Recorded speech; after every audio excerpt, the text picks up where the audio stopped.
Magandang umaga! Halina't magtrabaho. Ngayong araw, ipapakita ko sa inyo or ibabahagi ang mga gawain namin dito sa loob as a China Truck Repair Services. Sa ngayon, ay under kami ng maintenance ng mga photon. So, mas madami ang ginagawa naming mga photon trucks dito sa loob.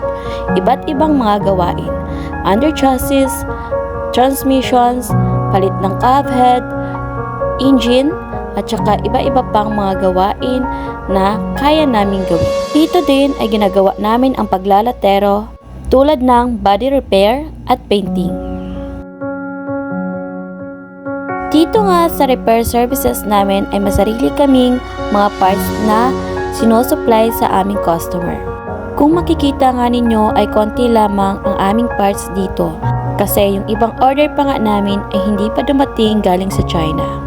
Oo nga, at umorder kami sa China kasi sa China nga ay mababa ang presyo, at ang main reason talaga kung bakit sa China kami nag-order ay para ma-maintain namin yung presyo sa aming client.